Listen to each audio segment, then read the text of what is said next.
Well, almost nothing beats that smell of fresh baked pastries, and we can kind of get that smell on the set right now. Croissants when you walk into a bakery. In this month's Trendiana segment, we look at what's baking in some new bakeries around Indiana. Yelp's Director of Community Campaigns, Brittany Smith, has more on 5 spots, Brittany, to add to your bucket list this year, right? Doesn't it smell good in here? It does. It really does. And so these, again, are businesses around the state of Indiana popping up, bakeries, an industry, if you will, that's doing well. Yeah, several of them just opened actually in the last few months and are selling out daily and just having such success right out the door. Okay, as always, you give us a great statewide tour and you begin in Greenwood. Yes, Le Croissant. This is a great example of they just opened up in February and they are making their fresh pastries daily, Chef Pedro and his team. So you will see them as you're in line because they do have lines daily and they're selling out. They're bringing out fresh croissants that just keep rolling out. The strawberry croissant is one of their most popular. The fruit danishes. They're very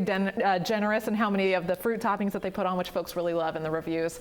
It is an amazing business. All right, let's go down to Southeast Indiana and New Albany. And this story, from a bakery standpoint, is cool, but also the way it happened, right? Some restaurant workers laid off during the pandemic started up Levin Bakery. Yeah, exactly. They were laid off during the pandemic, made lemonade out of lemons, and they actually started this bakery as a social media platform. It became so successful, they had to open a brick and mortar right there in New Albany. And folks are enjoying their fresh breads that they're making each day, the pastries. One of the standouts in the reviews is the avocado toast that's made on their panini in-house. So all made from scratch and a really fun success story.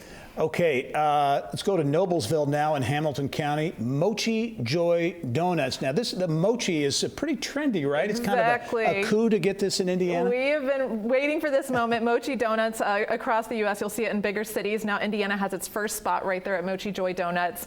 Really chewy texture is what makes it different from other donuts. Really fluffy. You'll read about it in the reviews that way. But they have 16 different donuts each day, 8 that are this kind of steadfast that you can find. They're another spot that's selling out. You can order it online, and they just rolled out a new Hamoto, which is a ham mochi donut sandwich with smoking goose ham, and they're starting to sell that later this month. So a really fun fusion between 2 different businesses. Very, very cool. Okay, Breadworks, which is both Indianapolis but also Greencastle, right? Yes, you know they're very popular in the Greencastle location. They just opened up this past week a location along the Monon Trail in 54th, and so a fun little pit stop if you want some carbs on your bike ride. And they have a beautiful patio out front, and actually they're doing coffee drinks in-house as well. Okay, let's go to Northeast Indiana and Fort Wayne. GK Baked Goods. Yeah, this one has been really popular for their turnovers and their hand pies. So they'll use really fresh produce right now, like peach hand pies, rhubarb, using things that are seasonal.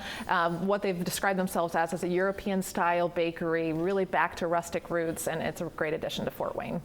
Great bakeries, great smells on the set. Brittany, thanks for a great tour around the state, and we'll talk to you soon. Yeah, thanks so much, Gary. All right.